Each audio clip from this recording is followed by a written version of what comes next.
What is up, guys? This is Troy from Sweet Wraps. Today we're going to be starting on this TRX. What we're going to be doing right now is getting the hood scoops off, and from there we're going to be cleaning it down and starting to wrap the hood. You guys are going to want to stay to the end of the video for the end result. I love this truck. I like how it came out. It looks like a warthog from Halo. And tell me what you guys think. I kind of hate doing this because all these clips aren't reusable sometimes. Sometimes they break. Just make sure to get a whole bag of these. I have a whole bag of replacement clips. They're not Christmas tree clips. They're just like just little clips that clip onto there. You're gonna want to get one of these trim tools. It goes right over them and clips them all out. But a lot of these do break. These all could be reused, but a lot of these do break, and you're kind of just gonna want to get them to the right position so they could clip back in. But get a whole bag of those. You're gonna be breaking those left and right. It is good to have a whole bunch of replacement clips, especially if they're plastic, just in case you're doing all this, to replace everything. All these, even at the dealership, people break them, so don't be too careful about them. Don't be too delicate on them. I mean, you're gonna have to prime them out anyways. What you're gonna want to be careful with is getting this tool stuck on this heat shield, and it will tear it. So try to just pry in between the plastic and the heat shield if you can. A lot of the times you can rip them, but try your best not to. Now let's try to start from the bottom up, just so it won't be hanging and tear itself off with its own weight.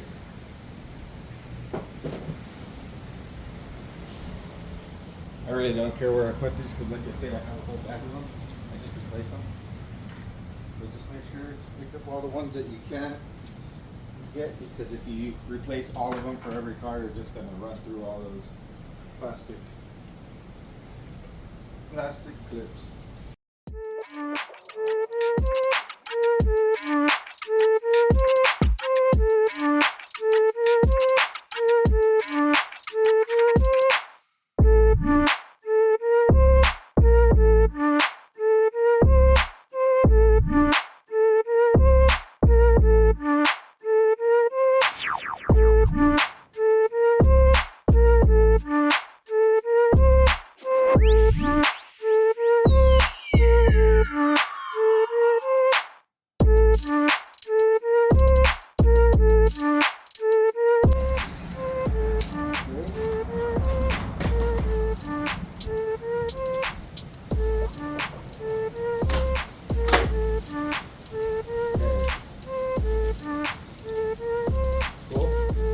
Got those off without breaking anything.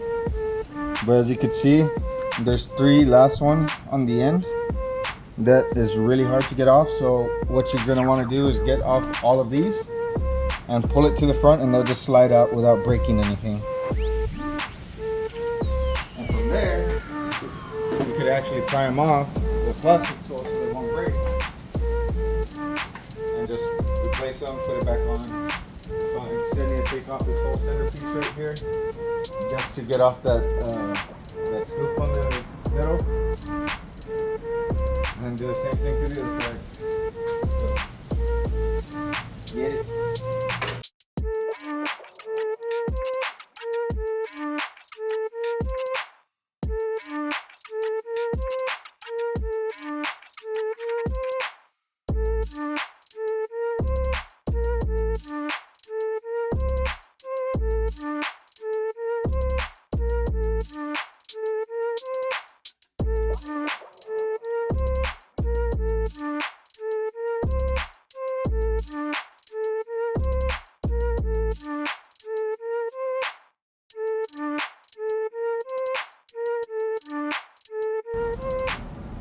Hood fully stripped. ready for wrap to be installed.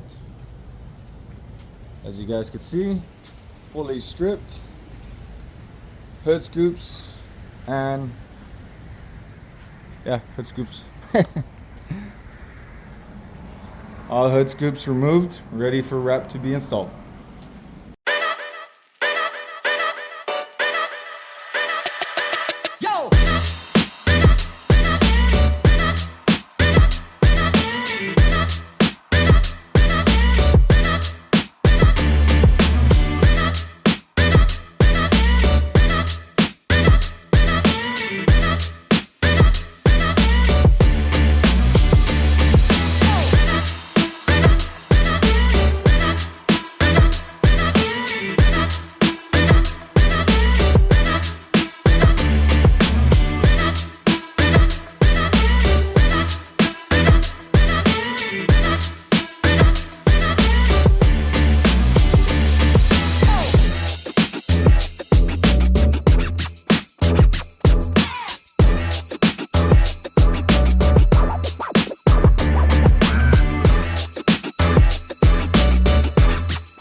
I did clean off with Dawn dish soap and water and then some isopropyl alcohol so I could strip the surface. Then as you can see here, I did put a little bit of, what is it called? Tack reducer. Put a little bit of tack reducer on the flat areas just so it could give me a little bit more repositioning ability. I did measure about 78 inches I believe, but I am going to cut 82 or 84 inches just so I could have enough to reposition myself and to tension that vinyl to where I don't need to move it around so much and stretch it so much either. So what we're going to do is we're going to pull out 84 inches, 84 all the way across. Just so you know that you're going to get that full straight line. There you go. If you're not fully experienced, this is going to be quite a challenge for you. But all you want to do is place it on there, hold it so it won't fly away, but you're going to want to blow underneath this again. And what that does is it blows off anything that's underneath it, any dust or any sand particles, any dirt particles that you might have left. You'll be blowing that off. What I like to do is I like to peel off the end right here. I'll tack it down past the hood so I can have a good starting point right here. Make sure you're past the hood as well so you have good coverage. As you can see, I'm a little bit further past on this side, like a full hand past on this side, and on this side I'm about half a hand, so you're going to want to slide it this way a bit. Make sure you get about the same amount of coverage. I want it to my palm on this side, and on that side it should be about the same. After that, there you go, to my palm. Yep, that's perfect right there, guys. Alright guys, after you position the hood, get it tacked onto the ends. What I like to do is I like to trim off this top end of this hood just so it can make it a little bit more maneuverable, and so it won't be hitting the windshield and giving you trouble on like trying to align it and stuff like that. You're gonna want to cut like maybe a good inch or two past it. You don't have to go all the way to that edge, but the closer you get to this edge, it's gonna help you out a lot. Let's see if I could reach it. Let me see if I could stand on this tire. I could probably reach it. Okay. Alright guys, you just get that edge of that hood. I like to bend the material just so it could give me a firm line on that hood. so I could see. I'll grab that snitty and slowly make my way to this other side. Make sure that line is sitting where it's supposed to be, so you won't cut more than what you need. And this is just extra. You could use this for small things, decals, whatnot. From there, you're going to want to tack the other side. And we're going to try to get this peeled off as uniform as possible, or as similar as possible to the first time.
You want an even amount of tension. You want the tension going this way, so when you pull it, you want it more going this way than to the front.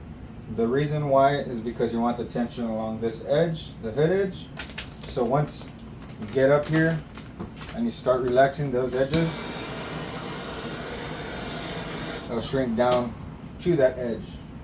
It won't finger this way, it'll finger this way, and you could heat those fingers out and have a relaxed edge just like this with no tension.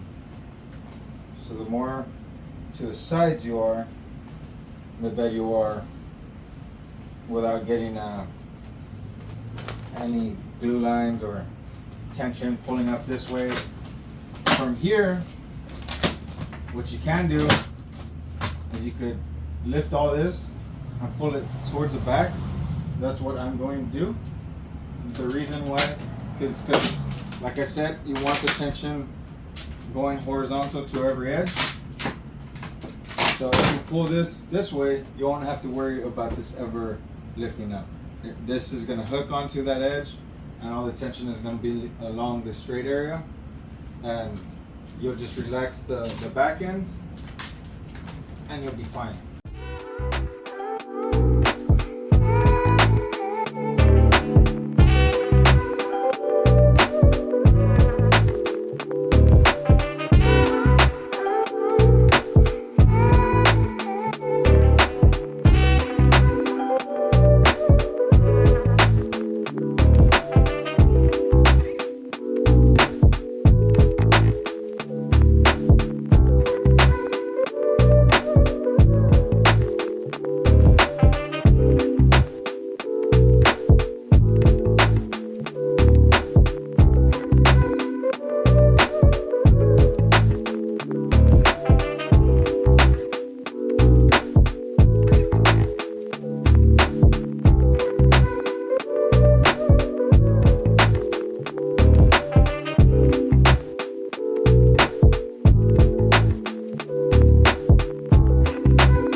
shop.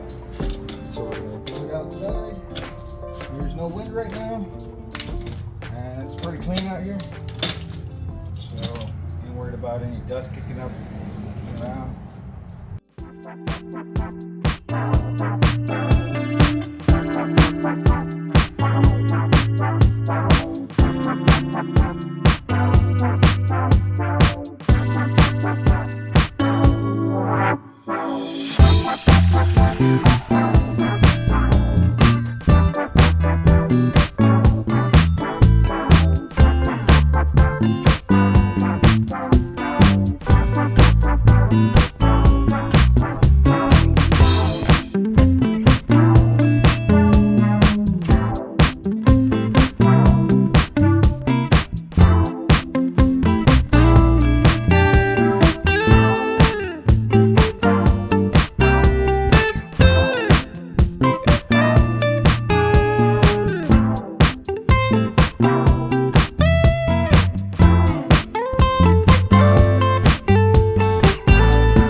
right here, guys, what you're gonna want to do, you're gonna want to trim this down just a little bit past where you're gonna want to wrap. So as you can see, we have quite a bit overhang from there, and this right here is creating resistance, so I won't be able to wrap into there. What you're gonna want to do, try to get it as close to where you're gonna get it wrapped as possible. Make sure you clear that edge. If you don't, you're just gonna ruin that piece. There you go. And from here, see how you have more room to reposition and it's not hanging up on this area. So from here, what you're gonna want to do is you're gonna want to work it down with heat. Let's see if I can fit this chair into there. So get out of your guys' way and get in a comfortable. There you go. So what you're going to want to do is heat a large area, make it pliable to where you could work this around that edge, around that curve, and shrink it down so it could be flat. There you go. As you can see, it's already heating up and relaxing itself. You see, we don't have any stretching this yet, guys. This is the first time we're heating it and stretching it. So what you're going to want to do is kind of get that as flat as you can. Work around the hole. If there's any holes like a gas cap or like the door handle that's missing, or you're going to want to get around that area first, because if you don't, just that material missing right here, you see how this goes down? This will create slack over here. So you're gonna wanna attack that area first before anything, and then work your way around it. As long as you get this area flat around it, you should be good to work your way down. But yeah, you're gonna wanna attack around this area first, not into it, because then you're gonna create this on this area.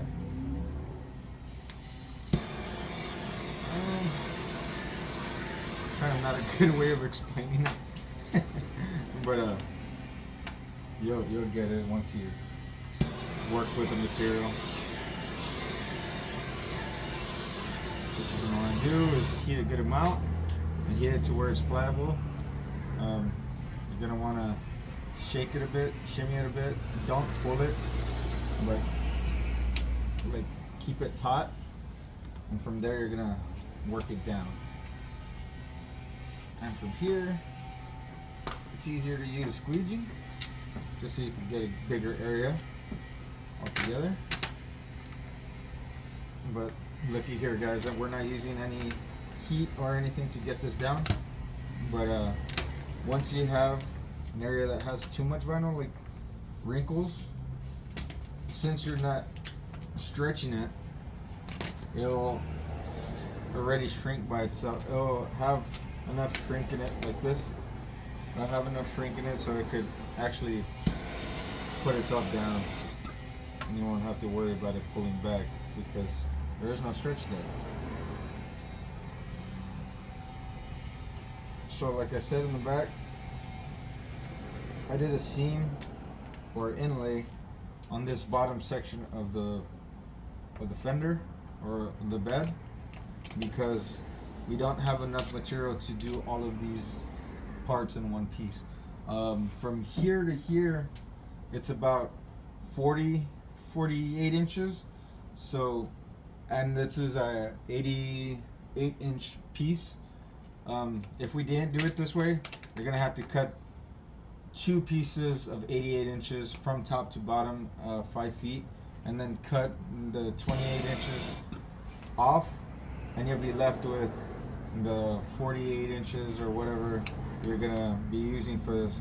And see, on a 78 or a 75 foot roll, that ain't too bad. You might get away with doing that for both sides, so you could do one whole piece on both sides. But if you do this in one piece, you won't have enough for the full truck.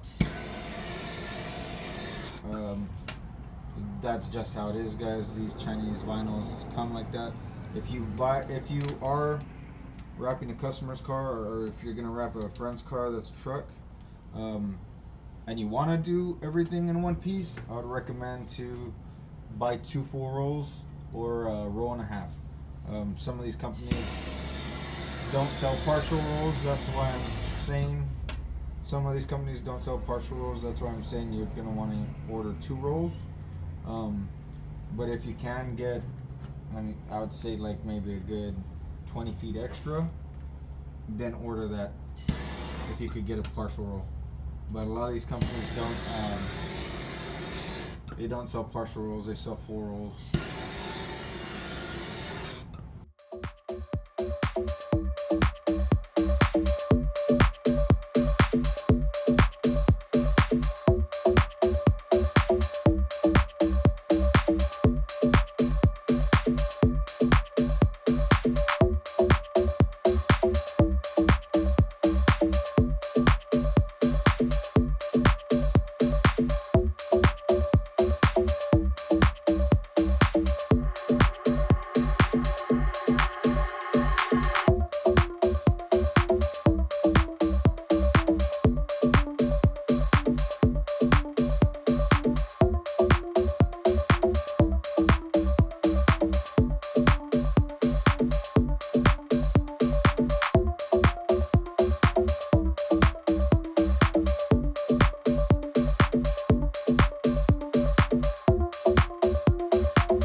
pieced it so I could use one piece. Actually, I think I used the piece from the leftover of the bed to do the bottom of these doors right here. So as you can see, if you want, you can cut right on the body line, that hard body line, and when you seam it, no one's gonna see it because that seam is gonna be right underneath that hard edge. So I like to do it like this. No one notices it, and you'll get a full color change. I'm gonna try to get as many angles as this install as possible because it is a tight space here. But I want to show you guys, you don't need a big garage to actually wrap a full big truck like this. I have done 24-foot box trailers and box trucks, so you really don't need a big garage, but you do have to wait till you have good weather conditions and everything like that because this garage is open. I do have a AC and temperature control, but it can only do so much when the doors are open. And yeah, we'll get to it.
Alright guys, so for this I want to actually give you a close-up on this, on how I do this.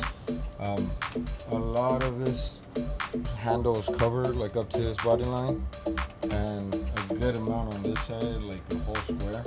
So what I like to do is I like to feed it in around the load points, but I like to trim it off where that door handle sits because you're only going to see like about a centimeter past this line right here into this recess, but you're not going to see any of this because the door handle actually covers it.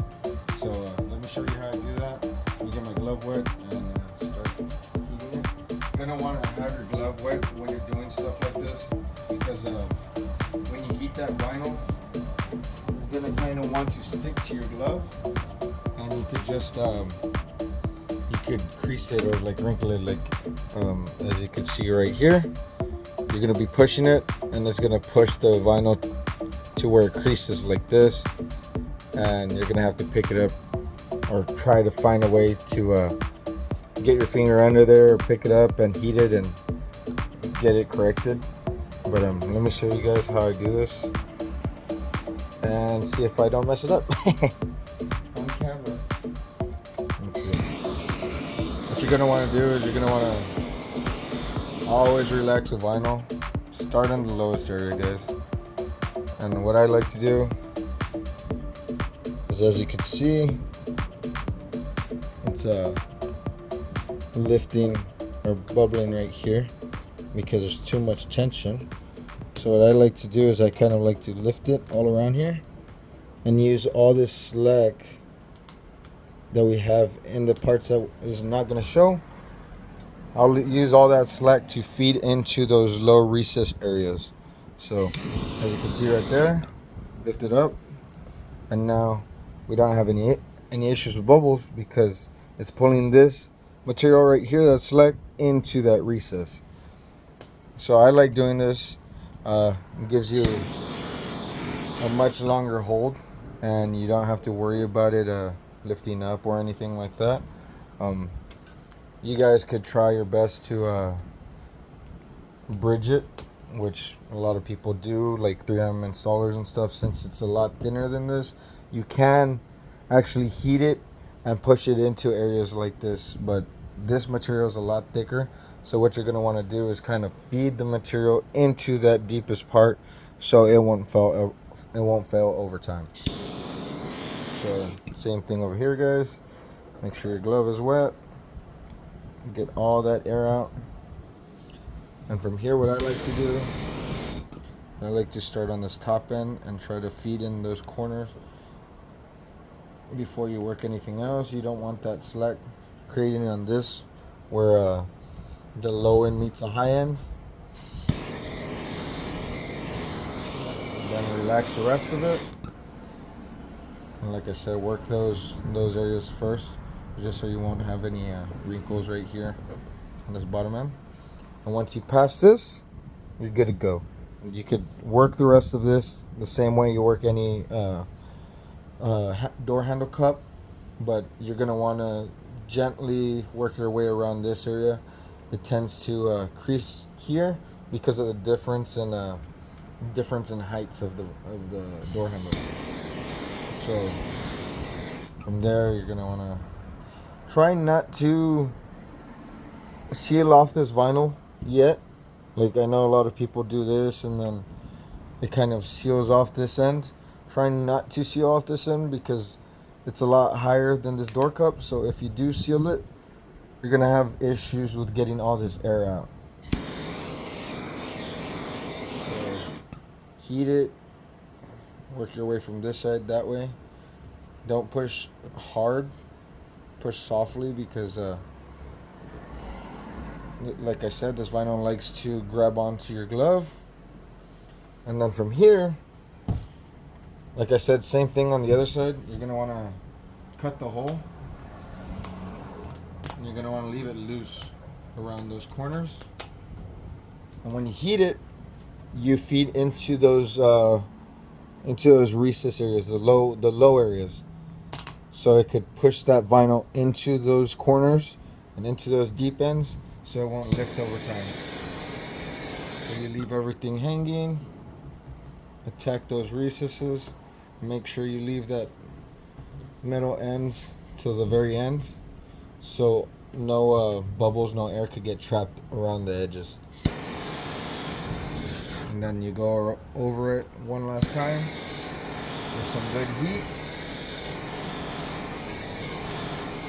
The reason you go over it with that much heat, guys, is because since this is a thick vinyl, it needs a post heat, and then it'll relax to its conformed area already, like where it's sitting at. That's where it's gonna stay. If you heat it and something lifts up, you know that when the customer takes it out into the sun, it's going to lift up anyways. So you're gonna have to want to reassess those areas until you get it to where it won't lift up with extreme heat. So you're gonna want to go over it a couple times. The post heat temperature for this material is around like 200 degrees. It's not 200 degrees, but it's close to it. So you're gonna want to go over it a bit and get it as warm as you can. And as you can see, we don't have any pullback, so this is perfect. So that's it for the door handle, guys, and let me get done with the rest of the door. But as far as doing doors, what you're going to want to do is get this done correctly before you end up trimming out anything else, because this is what makes or breaks a door. If you mess up the door handle, you're going to want to redo it. If you patch it do anything else other than redo it, it's gonna look horrible. Especially because you have these hard body lines right here. You're going to see a seam if you do this over what you do. So if you ever mess it up and you trim it out and you're gonna do an inlay over it, you're gonna see the edges of that film. As you can see right here, this film's backing is white. So if you lay it on a hard body line, as this like an example right here, you're going to see that white peeking through. At certain angles, you're gonna see that white peeking through. If you ever are gonna inlay something like this, you're going to have to do the actual door handle, actual door cup before you do anything else, because since this body line is going in, you're gonna want to leave the seam right here, so that seam could be hidden with the vinyl pointing inwards, guys. So let me show you an example. Like this. So it's a lot harder to see that edge because it's facing inwards than when you see it pointing outwards like I did up here. You're gonna want that backing, that white adhesive, to be facing towards the car and not to the viewer. So if anything, if you're gonna do it something like that, or do inlays on door handles because you're not comfortable with doing it in one piece, make sure that you have that body line, that seam cut right here on the edge, and make sure you have that material pointing inwards when you overlap it, so you won't see it, and it'll be perfect, guys. Let's get to the rest of the door and let's see if we can finish most of this vehicle today.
material everywhere. I'm gonna show you how to do this.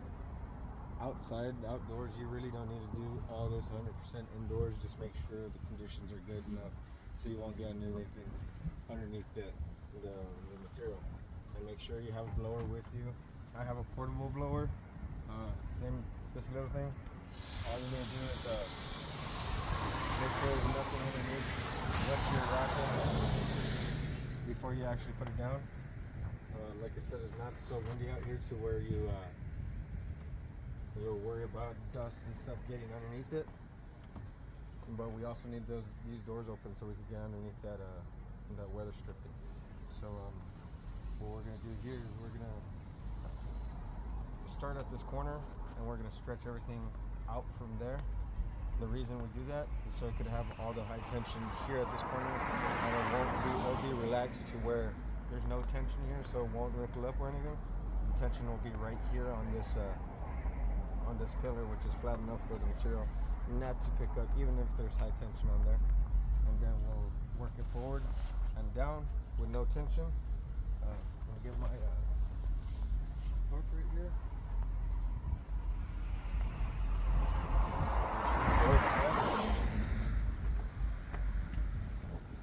So you're gonna want to do this on a low wind day, guys, not when it's 10 miles per hour or whatever. Like I said, you're gonna want to blow everything off before, making sure everything is good to go. I already blew it off beforehand, but just in case, you don't want to leave some slack, so move this back a bit. You want to leave some slack here on this corner. And as you can see, it's overlapping quite a bit because we want to cover this pillar over here closer to the bed. So what you're going to want to do, you're going to want to hold this as good as you can and peel this back. Like I said, you're going to want to tack down this corner as good as you can before anything else, without any tension, and as flat as you can. And from here we're going to work out. So what I like to do, I like to peel this all the way off so we could work one piece at a time, or you can work both pieces at a time. It really doesn't matter. And you're going to want to work from here out. Like I'm saying, guys, this is the best way to do it. You won't have any lifting issues with this method, which is great. But you're going to want to make sure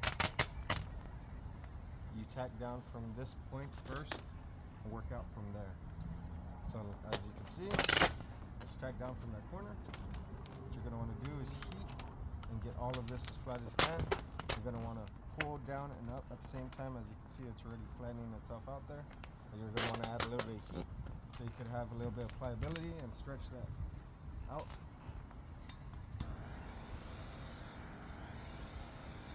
So as you can see right here, it's already straightening itself out. All you want to do is guide it straight to where you want it to lay. There you go, guys. As you can see, it already flattened itself out right here. Now you just want to pull this down and get rid of that slack. But as you can see here on the top already, all that slack is gone. And all these wrinkles are going forward, so all you need to do is lift them, relax them, and they'll fall into place, guys. Just like that.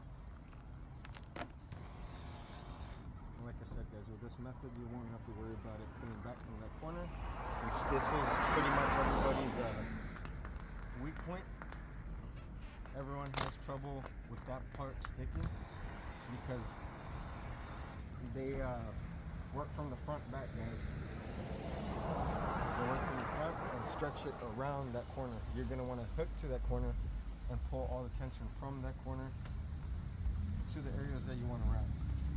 So, as you can see, we already got this. We're going to work this forward because that's the easiest part to wrap because it's all flat. And then we're going to wrap it down and try to get it as far back on that bed as possible I do have knifeless tape laid like about half an inch into that area, so we could just stretch over that and cut it.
And this is the end result, guys. Tough looking truck. I love this color on this truck. Looks like a warthog from Halo. Let me know what you guys think about it. Like, comment, subscribe, and I'll see you in the next one. Thanks for watching.